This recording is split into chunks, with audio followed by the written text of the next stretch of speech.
Добар ден, почитувани, ја следите најновата Телма амбуланта. Петочното издание го реализираме во соработка со клиничката болница Жан Митрев. Се почесто гледаме деца кои уште во основно училиште се жалат на болки во колената, замор при одење и трчање или имаат потешкоти да учествуваат во спортски активности. Колку вишок од килограми го оптоварува системот за движење во период кога телото се уште расте и се развива. Каква е улогата на физиотерапијата во превенцијата и третманот на овие проблеми? Кои активности се најсоодветни и дали навремената интервенција може да спречи посериозни оштетувања на зглобовите во подоцнежниот живот? За сето ова денеска разговараме со Блаже Арсов, дипломиран физиотерапевт во клиничката болница Жан Митрев. Во текот на емисијата ќе можете да се вклучите со ваши прашања во програма, затоа останете на Телма.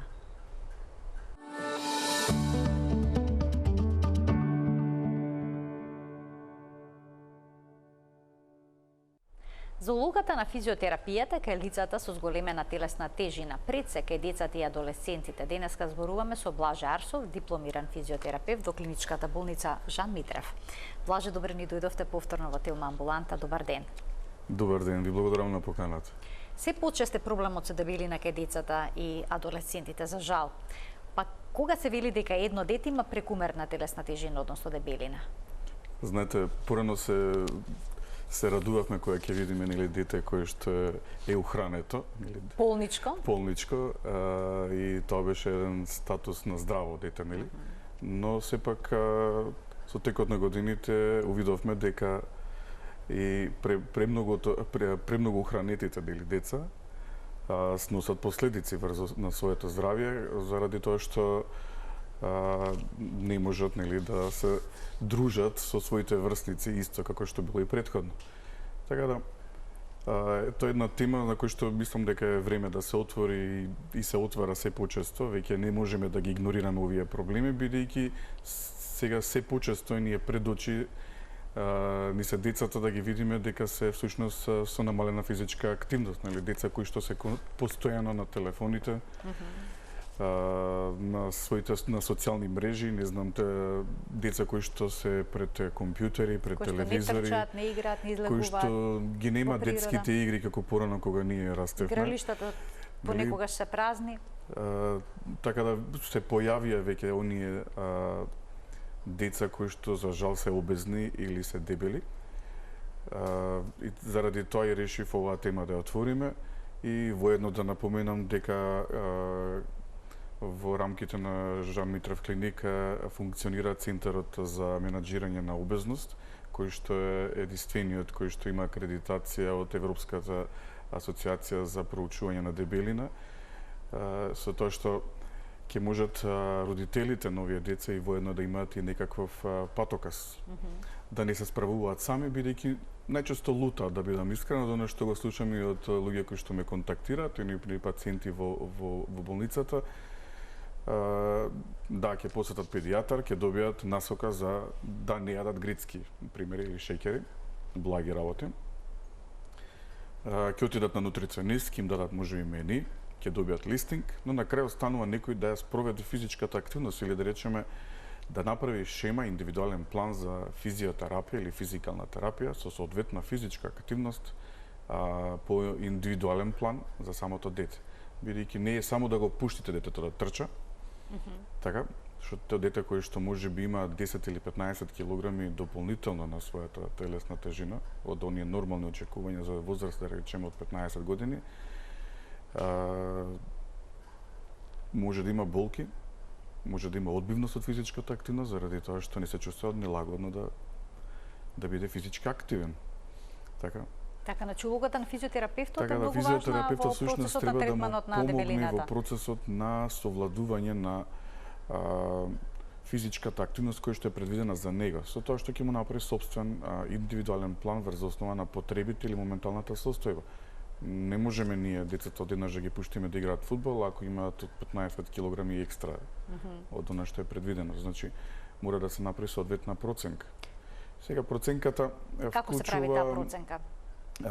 Вклучува мерење на првично телесна тежина, телесна висина и се прави body mass index или индекс на телесна тежина кој што треба да се пресмета, со тоа што за разлика од возрастните, каде децата по друг начин се толкува, децата кои што имаат над 85 перцентили од последната таблица во која што се пресметува. Така, таблица во која што се внесува во која што се внесуваат сите параметри, нека што се добиваат, да речеме, тежината, висината и нивниот body mass index, посебно е полот и посебно возраст, и врз основа на тоа добиваме криви, едни параметри со кои што се одлучува дали детето има прекомерна телесна тежина или станува збор за веќе за обезност. Над 85 до 95 е прекомерната тежина, над 95 се смета веќе за обезност кај децата. Две исти деца нема, да кажеме, нели дури да имаат истата тежина, но во зависност од полот и од висината може да бидат во различна група, така да затоа и се толкуваат по различен начин од возрастните. Проценката се исто така се прави, се мерат обем на абдомен, обем на екстремитетите и се прави првичен план за негова физичка активност. Од каде би можеле да почнеме. Доколку детето е, да кажеме, во некои си минимални граници на прекомерна тежина, можеме да зголемиме малку повеќе со физичката активност, да го оптовариме. Доколку е со поголема телесна тежина или веќе во групата на обезност и каде што веќе пројавува проблеми со мобилноста, со координација, со определени движења, нагли движења да ги спроведи, болка во зглобовите, избегнување да трча, нели? Тоа се првичните, да кажеме, знаци кои што родителите би можеле да ги забележат. Тогаш веќе би требало да се направи и индивидуален план за физичка активност. Колку често физиотерапевтите работат со деца и адолесценти кои што имаат зголемена телесна тежина и дали е лесно да се соработува со деца кои што се на таа возраст, кои што обично одбиваат да бидат активни дури на часовите по физичко образование? Да, за жал и тоа е го имам слушнато. Па треба да се на еден начин психолошки да се предрасположат децата. Значи, одењето на вежбањето не треба да биде казна, како што чоколадата не треба да биде и награда. Голем удел имаат тука и родителите, нели, во целата оваа приказна. Не треба да му се каже на детето дека сега ќе одиш на физиотерапевт заради тоа што не ме слушаш како треба да вежбаш или да излезеш на да играш со другарите. Всушност тоа е начинот на кој што ќе се третира детето. Ќе се направи соодветен план. Поголемиот дел од третманот, она кој што е исто така многу важно, го кажав пред малку, дека нели ќе добијат од педијатар или од ендокринолог терапија соодветна, ќе им се даде насоки за нутриција или за соодветни диети за исхрана и физичка активност. И таа физичка активност најчесто се оставаа децата да бидат и родителите сами. Пушти го да игра, не знам, со другарите надвор, пушти да нека вози точак или нешто слично, но детето не може да го спроведе тоа заради тоа што си има определени проблеми со кои што треба претходно да бидат разгледани и да бидат сериозно сватени. Заради тоа што доколку едно дете пројавува некаков тип на болка во колената, во зглобовите, не можеме ни да го натераме да игра со другарчињата, да скока надвор, да игра кошарка, например, или да игра, не знам, фудбал. Мора да му најдеме соодветна физичка активност. Да го упатиме на друг тип на вежби. Можеби нема да прави групни вежби со другарите веднаш, но ќе почне да работи со физиотерапевт. Првично мора да ги раздвижиме зглобовите, да направиме соодветни стегнувања на мускулите, да видиме каде е проблемот во кои зглобови најчесто се жали. Ако се тоа колената, да најдеме соодветен начин на функционирање, може да биде тоа и половината, лумбалниот дел, бидејќи развиваат и дополнителна лордоза самите деца, заради тоа што имат и нели дополнително, ајде што се хранат неправилно, да кажеме, од целата приказна, имат и несоодветна физичка активност, тоа се немаат, нели се пред телефоните, отсуствува. Во исто време имаат и проблеми со држењето на телото, нарушениот стоечки став, почнуваат искривувањата на рбетот. И сето тоа е можеби на почеток така незабележливо или родителите од немањето доволно време, сите живееме во овој свет, знаеме како е, не посетуваат доволно внимание или го пушта детето да има една физичка активност во текот на неделата, да некако спорт запишам, без да биде тоа соодветно за него. И најчесто и јас сум имал такви ситуации и примери кои што децата, например, не сакаат да играат фудбал. Поради нарушената самодоверба, психолошкиот момент е многу битен. Ако детето не може да се справи со своите другари на терен во определена игра, тој ќе избегнува тоа обкружување, бидејќи сите други ќе бидат подобри од него. Мора да внимаваме на тоа. Така да затоа реков дека не е само соодветно да се пушти детето на терен и ајде те запишавме на кошарка, оди скокај таму. Туку треба промислено. Треба промислено и треба соодветно. Заради тој затоа всушност тој и всушност е улогата на физиотерапевтот. После мултидисциплинарниот пристап е многу важен во оваа приказна. Не секогаш терапијата која што ќе добиете од ендокринолог е доволна. Скоро никогаш, да бидеме искрени. Значи, без разлика дали станува збор за третирање на дебелината, морате да имате и соодветен начин на исхрана. Сите се обидуваат некако да прескокнат физичката активност во овој процес. Ако може по скратен пат да се постигнат посакуваните резултати. Но очигледно тоа баш и не е возможно. Многу често кажам, не е доволно и да не јадете. Мора и да мрднете, нели? Мора и да се раздвижите, морате да правите некоја да имате соодветна физичка активност. Порано тоа беше многу поедноставно, не знам, таков беше можеби системот во кој што се функционираше, се возеа велосипеди, игравме пред зграда и можеби немавме моментот да видиме некоја си обезно дете кој се справува со некоја дебелина, но сега веќе се почесто е. Статистиките покажуваат дека според Светската здравствена организација и Институтот за јавно здравје кој што го имаат направено како истражување од 2020-2025, последните податоци дека 32% од децата на 6 до 9 годишна возраст имаат прекомерна тежина, 14% имаат обезност, тоа е над европскиот просек, така да тоа е нешто кое што треба да се превземе нешто. Каква физичка активност се советува за децата кои што имаат прекомерна телесна тежина? Каква спортска активност сакав да прашам? Еве споменавте не мора да биде спортска активност. Рековме децата кои што имаат пливање на пливањето е најбезбедниот начин заради децата кои што се веќе обезни, кои што се справуваат со проблемите од тежината, зборам за деца кои што имаат можеби по 10, 15, 20 килограми дополнително од предвидената нивна, да кажам, тежина за таа возраст. Тие треба да ги штедат зглобовите, ако може така да кажеме. Ние всушност како физиотерапевти треба да се погрижиме првично да ја зајакнеме мускулната сила, да направиме превенција од дополнителни повреди. Воопшто за да можеме тоа дете, нели, да го пуштиме во дополнителните спортски активности. Така да може да им дадеме после направената проценка да им се даде соодветна насока, например, за спроведување на пливање. Тоа не мора да значи дека тоа ќе биде со физиотерапевтот спроведено. Така мале бројот институции во Македонија кај што може физиотерапевтот да работи директно со детето. Но во базините може, например, се дава насока на родителот детето да го запише на пливање, бидејќи и со пливањето од 60 минути еден таков тренинг да се постигне се губат некаде околу 300 до 400 калории. Така да тоа не е нешто кое што е лесна физичка активност, тоа е напротив, тоа е доста тешка физичка активност, но полесно се справува детето во таква средина заради тоа што водата ја намалува неговата сопствена телесна тежина, нели лебдиме во водата или ја неутрализира, да кажеме, и зглобовите не го чувствуваат истиот притисок, истата тежина како што кога би биле, да речеме, на копно, значи ако играат, да речеме, на тврда површина. Така да многу важни елементи треба да се има во предвид кога ќе се направи програмата за вежбање за детето. Рековме, ајде што е една од спортските активности, но претходно треба детето да направи вежби, буквално треба да се научи на еден сет на вежби за да ги раздвижи зглобовите, како што кажав, да направи стегнување, и тоа е нешто кој што тој би требало да живее во наредниот, да речеме, период, неколку месеци или година, за да додека се справи, за да зголеми својата физичка кондиција.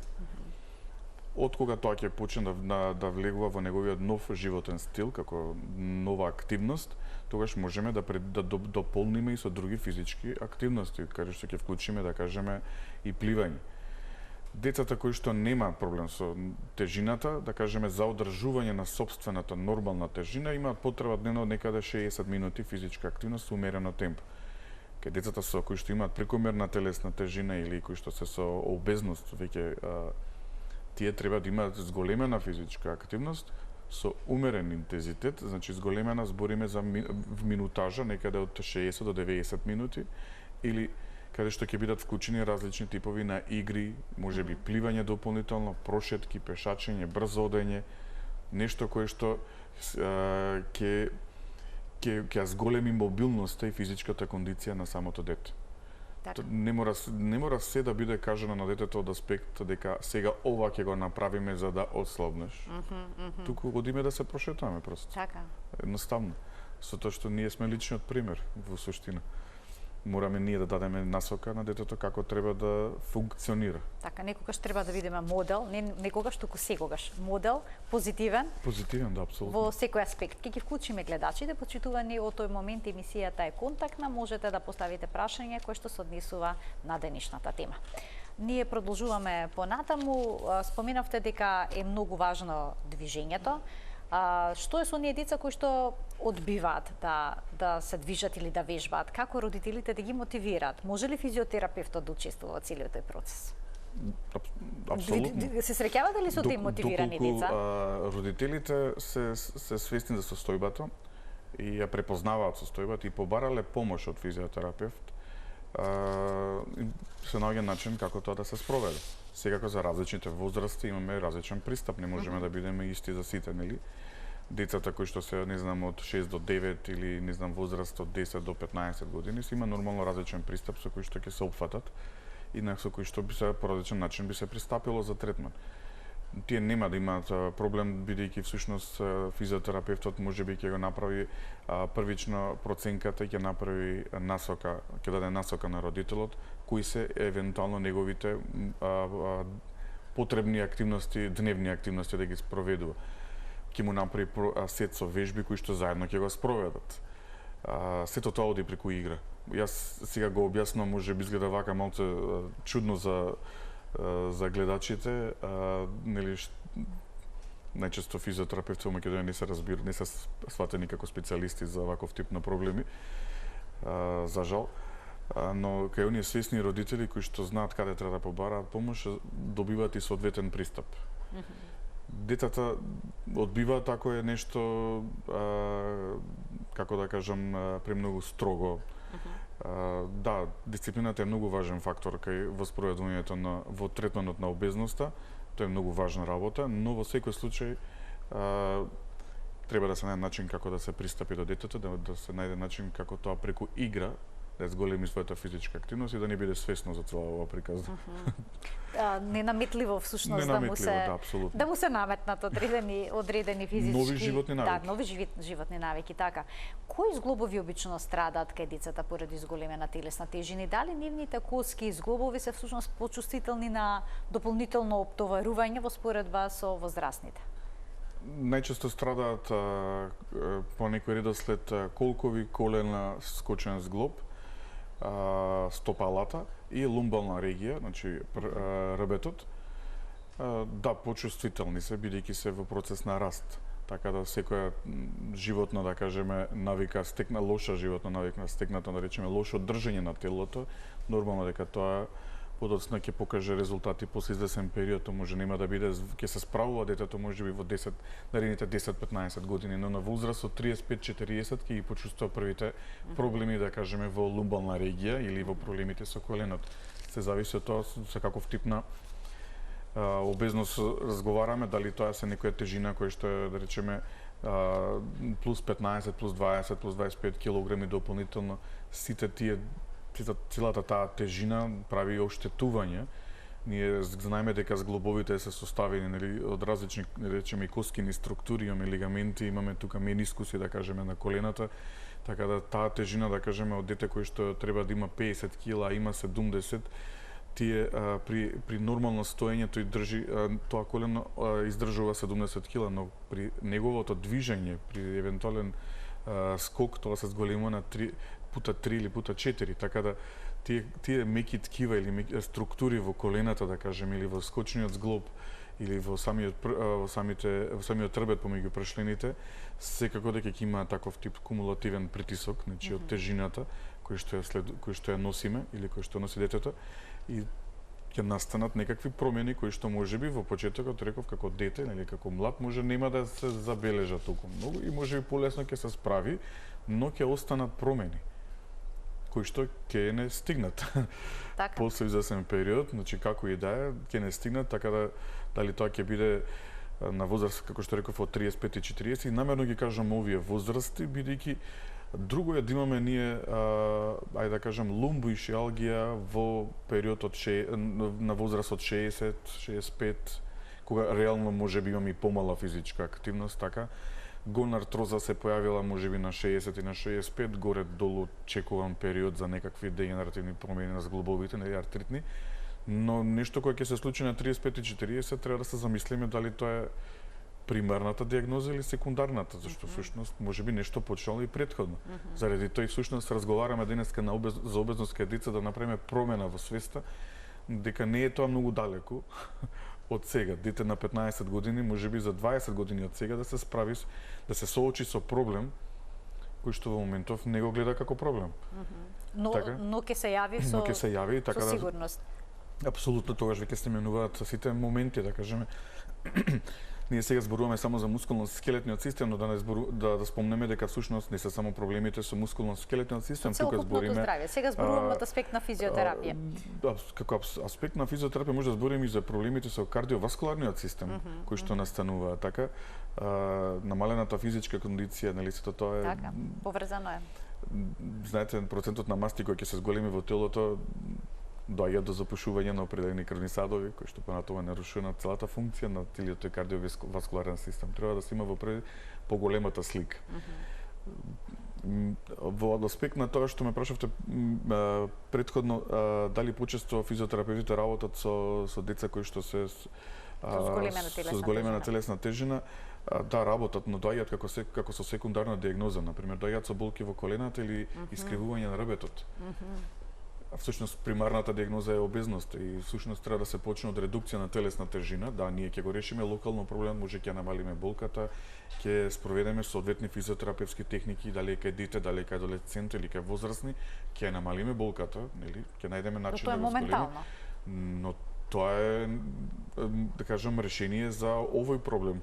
За проблемот кој што е реален, всушност треба да најдеме друго решение. Значи треба да се насочиме и на примарниот и на секундарниот, зашто ќе настанат и дополнителни проблеми, а пациентот ќе биде редовен и ќе биде незадоволен. Така, нели, болките во коленото се повторуваат и најчесто е така, за жал, кај нас, ќе кажем општо во Македонија, нашите пациенти, малку постарите генерации, почесто одат на масажа, одат на електротерапија, но не одат да вежбат. Очекуваат дека со третманите што ќе ги добијат кај физиотерапевтот треба да се реши проблемот. Значи, движењето не можеме да го замениме со ниту еден друг медикамент. Но знаете каква филозофија тука владе, дека не се движат за да ги зачуваат колената, дека така ги штедат. Магичен круг. Нели? Еден таков круг во кој што се вртиме и кој што на крај колената нема воопшто да функционираат. И нема да можеме да се движиме. И квалитетот на животот ќе биде комплетно нарушен.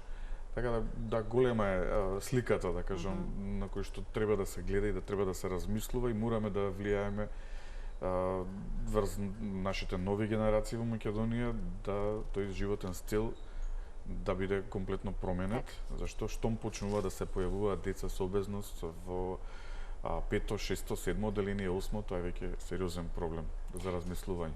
Може ли да се направи нешто доколку се јават рамни стапала како последица на дебелината? Има ли некакви вежби кои што би го решиле проблемот? Апсолутно има вежби за рамните стопала, значи тогаш и најчесто ги гледаме децата, тоа се, да кажам, неколку сегменти кога ќе се појави дете кај физиотерапевт, кога родителот ќе побара проблем зашто го болат ноџињата. Нели, треба да се има во предвид тоа дека, значи да, ќе ги работиме ние стопалата, ќе се направат соодветни вежби, се има вежби, сет за вежби за рамни стопала кои што се третираат децата. Ќе се идејата да го зголеме физичката активност, ќе се даде можеби малку повеќе насока на самите стопала да се истретираат, но мора да напоменам, јас буквално секој пат кај моите пациенти во една од насоките во третманот е редукција на телесна тежина.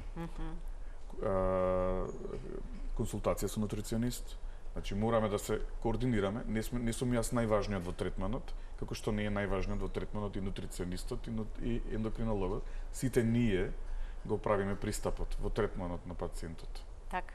Треба повеќе фактори да бидат задоволени за да се постигнат резултати. Ќе ги вклучиме гледачите. Добар ден за првиот во денешната Телма амбуланта. Добар ден, господја Марија. Добар ден, повелете. И јас сум Марија. Баш ми е драго.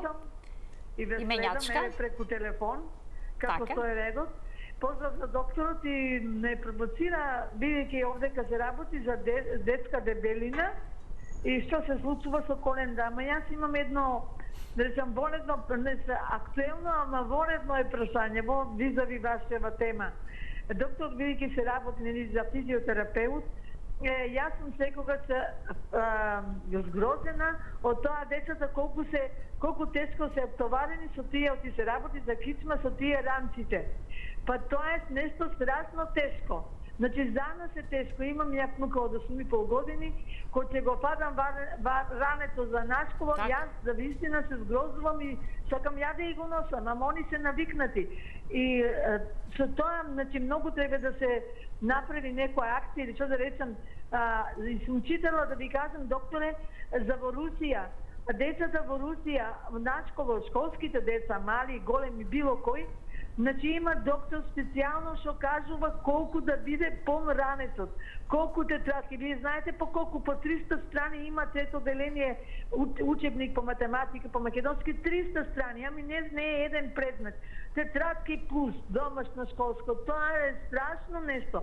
Ви кажа, веди сум читала, може би и вие, нели тоа општо познато е, дека докторот одредува која тежина да биде, каков ранецот да биде. Значи, воопшто да не биде терет на кичмата. Најважна е кичмата. Јас сум 70 години, кичмата, секој страдаме од кичмата, од различни причини, нели се тоа. И тоа што го кажавте, го поддржувам што кажавте, дека движењето е пред лековите, пред таблетите. Значи, движењето е прво, па после се друго. Многу ве поздравувам и баш би сакала да има нешто да се направи за децата да не носат толку книги. Или таму да стојат нешто неверојатно страшно. Може да проверите вашите или туѓо дете. Ви благодарам многу за вклучувањето во денешната Телма амбуланта. Ова е навистина сериозен проблем. Одлично прашање. Бидејќи јас имам училишни деца кои што носат апсолутно тешки ранци. Само првим да кажам дека јас сум дипломиран физиотерапевт, не сум доктор, да не бидам погрешно разбран. Инаку комплетно се согласувам со гледачката, да. Имаме таков проблем во Македонија и треба тоа да наистина се најде едно добро решение. Не знам, треба да размислат можеби малку повеќе структури тука на професионалци и од образовниот кадар. Да, но порано, кога што јас се сеќавам, јас сум 81 генерација, кога јас сум бил на возраст од на 5 оделение 6, знам дека во училиштето каде што јас учев имаше и медицинска сестра, имаше здравствен работник буквално. Така да по некаков начин нешто се контролираше и се увидуваше. Ја не се сеќам дека мојот ранец бил наистина толку тежок. Не памтам да сум носел толку многу книги. Не знам како функциониравме баш тогаш, дали можеби децата, дали ги остававме можеби книгите во училиште или не знам, или книгите беа помали, не се сеќам баш точно, не се сеќам дека ми било тешко да го носам ранецот. И јас имам 3 деца и знам дека ги гледам ранците дома како изгледаат и колку се тешки и знам дека детето како се движи за да буквално да тргне од дома или треба да се има во предвид тоа, наистина голем број од искривувањата на ребетот се дел причина и дел и тешкиот ранец. Треба да се промени малку системот. Физиотерапевтите може да бидат дел од тие структури во училиштата, да направат ваков тип на проценки во кои што ќе ги увидат не само обезните деца, туку и проблемите кои што ќе се соочат тие деца, да увидат искривување на ребетот. Има работа. Само треба да се работи буквално, да кажем, и некој треба тоа да го увиде и да го, за да направиме здрава нација, мораме да влијаме на секакви на сите нивоа. Децата ни се најважни. Кога станува збор за тешките ранци, мала дигресија од денешната тема, дали е подобро да се носат на грб или пак да се влечат за рачка? можеби подобро да се влечат за рачка со тркалца. Со тоние тркалца како куферче, нели да се носи. Иако и тука има некое искривување. Да, ама секако полесно ќе се справи отколку да биде тоа на грб. Да, треба да се внима, да бидам искрен. Треба да се купат раници кои што се ортопедски, си има соодветни перничиња кои што нема да влијаат, да речеме, директно на самиот трбет, на коскените структури позади, да бидат малку помеки, да издржуваат, да не влечат надоле, да кажем, има соодветна тврда подлога доздоле. Има различни аспекти кои што може да помогнат, но 8 килограми се 8 килограми на крај, треба некој да ги однесе. Така. Треба да се справиме со тоа. Да, тука може да ги поикаме, да речеме, и другите образовните институции да најдат начин многу. Да најдат решение. Да не вклучат на здравствените работници, да можеме да помогнеме во интерес на децата. Уште еден гледач ке вклучиме. Добар ден. Добар ден. Повелете. Во емисија? Да, во програма сте повелете. За вашата емисија. Благодарам. Како баби па ги чуваме повеќе смучињата. Така. Дали е добро цело време децата повеќе да ги движиме надвор, во природа, после училиште да трчкаат, затоа што многу малци имат активности во училиштата, нели? Како едно пола сат колку имат пауза и толку. Така, дали е пожелно секој ден после училиште да ги изнесете надвор, да си потрчкаат во природа? Повеќе да обрнеме внимание на равни табани. Може да ни препорача докторот сега што ме тука, некоја повеќе вежба. Тоа најчесто децата се свеќаваат со тој проблем. Мислам, така, најмногу со равни табани. Ви благодарам за вклучувањето во програма, само уште еднаш да нагласам дека денешниот гостин е дипломиран физиотерапевт. Повелете.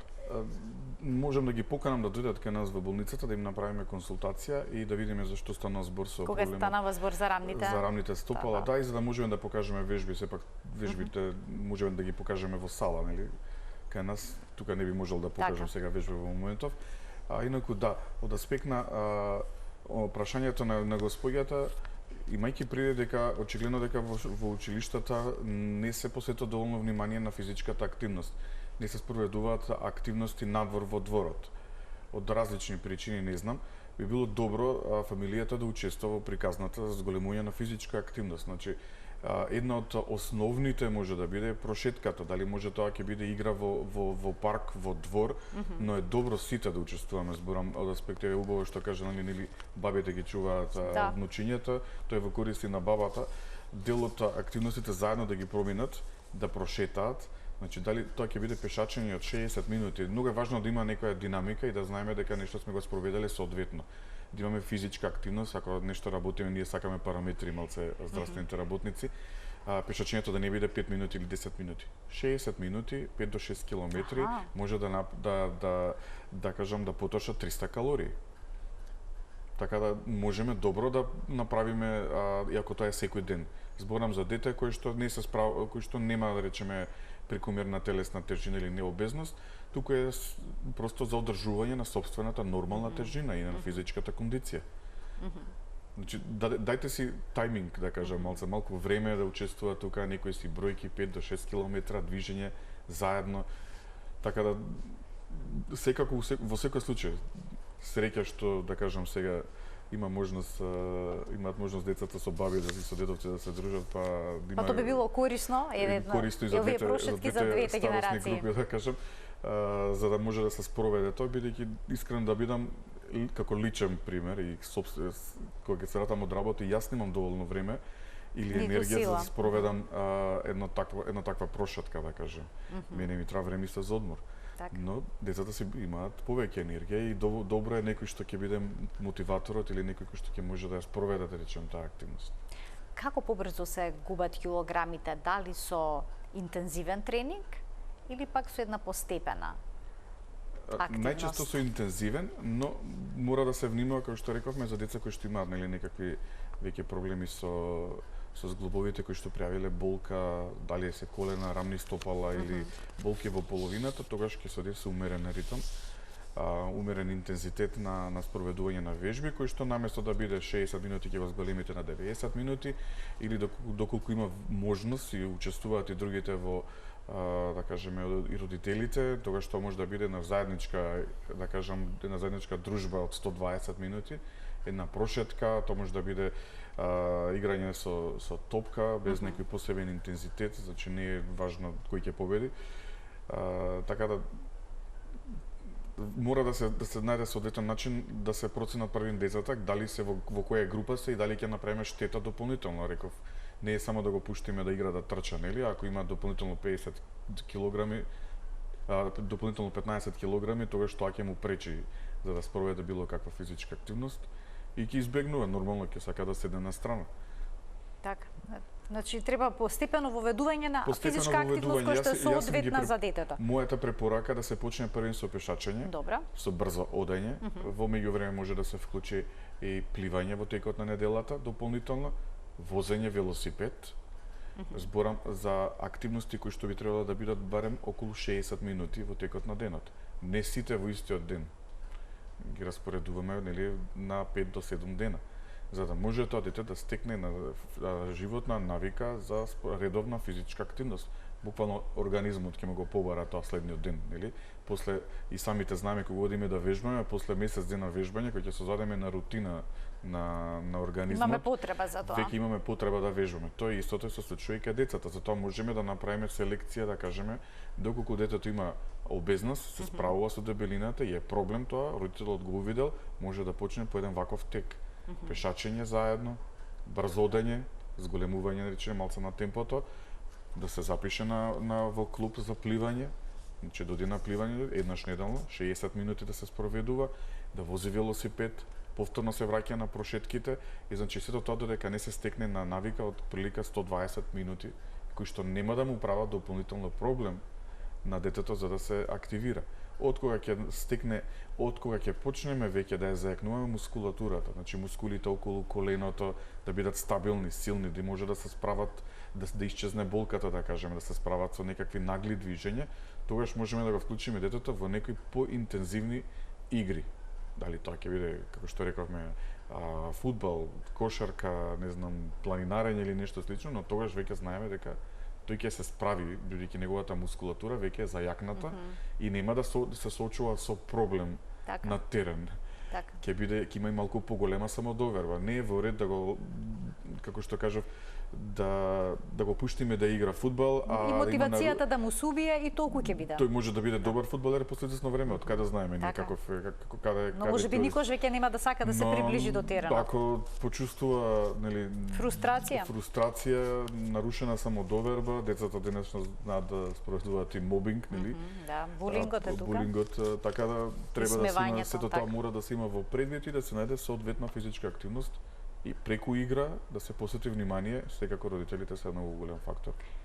Дали навремената интервенција може да спречи трајни оштетувања на зглобовите и на репетот? Да, може да се спречи, доколку навремено се увидат. Значи, ако дете што дошло до наречеме на вака, пример, 15-16 годишно дете и има дополнително 20 килограми од негова предвидена тежина, да кажем. Ако треба да има 55, пример, тежина, има 75 килограми, секако дека ќе има оштетување на раскавици, на тетиви, на легаменти, на менискуси, ќе има некаков притисок, бидејќи сепак не е едноставно со таа тежина да скокате, да рипате, да ги имате следневни активности, нели, како дете, бидејќи дете како дете сака да игра, нели.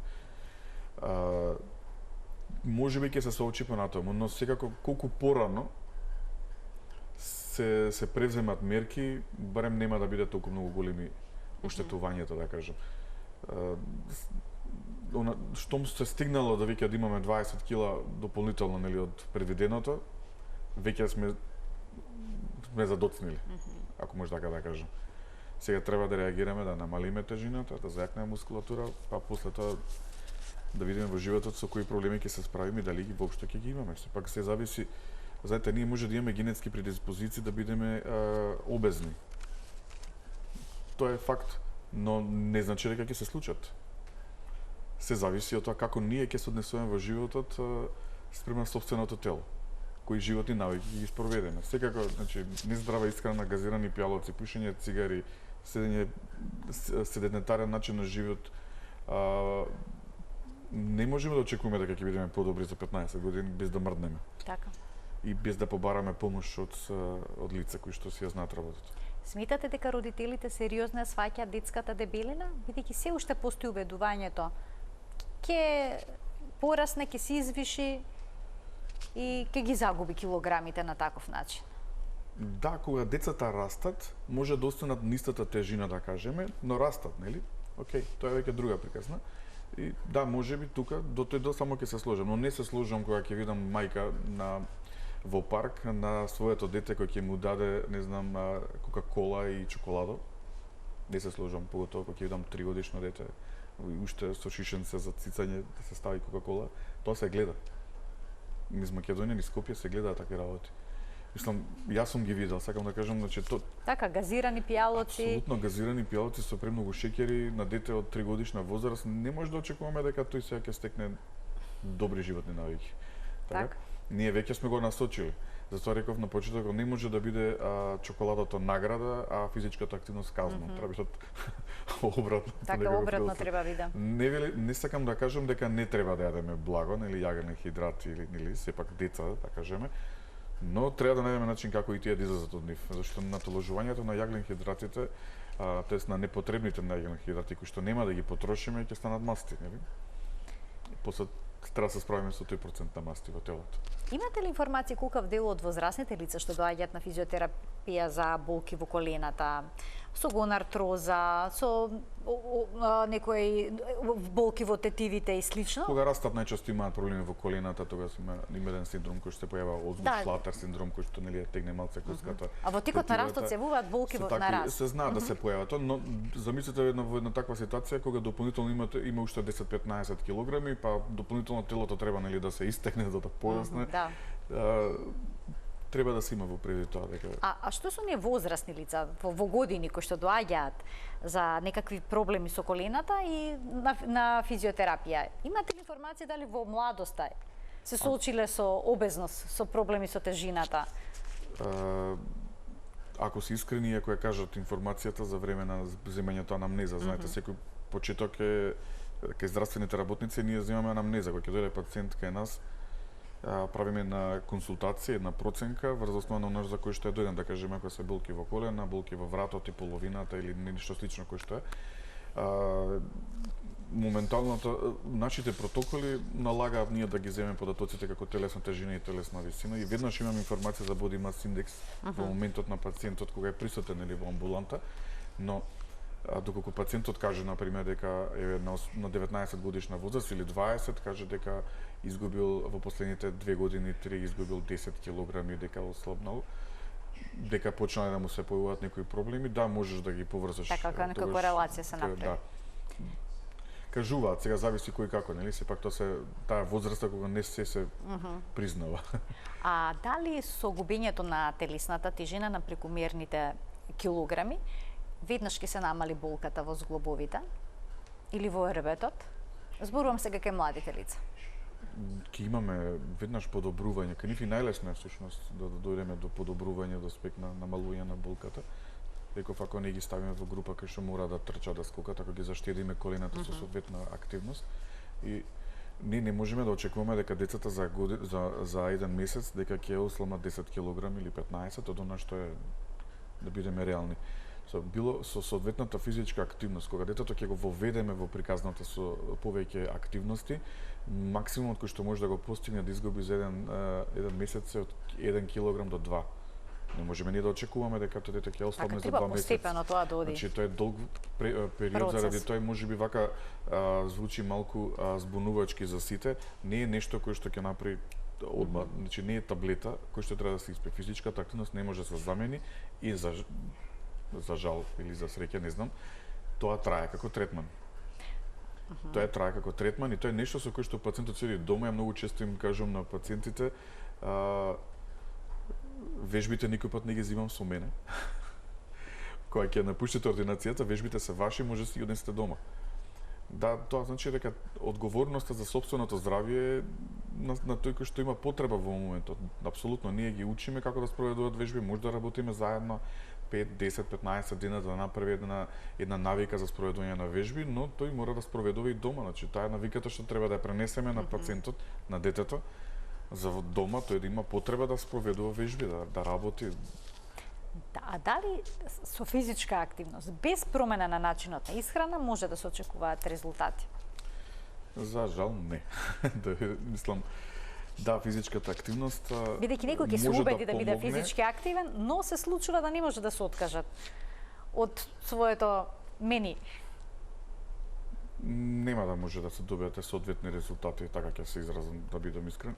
Може нема да стигне до нивото да биде ајде да кажеме просечно некаде 72-3 килограми за 35-6 годишен маж кој што е 1,70 м, вака прилика, кој што би било идеално за речеме како тежина, може и нема да стигне до таа тежина, може ќе биде нешто 82-3, ќе биде можеби нешто на граница или 85, но ќе мора да внима и на исхраната. Така, промена на животен стил за тоа се вели. Затоа е многу важно да се направи тој мултидисциплинарен пристап во третманот, заради тоа што не значи дека тој нема да јаде, без разлика на која возраст, нели, можеби, со соодветен програм од нутриционист создаден, тој ќе си биде доволно заситен да нема потреба да јаде други работи кои што се нездрави во моментот.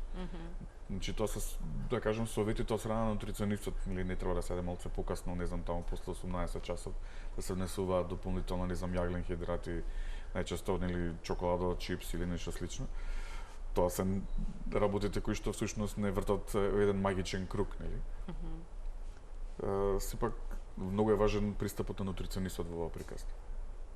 Така. Да добиеме соодветни резултати. Јас ви благодарам многу за вашето денешно гостување во Телма амбуланта.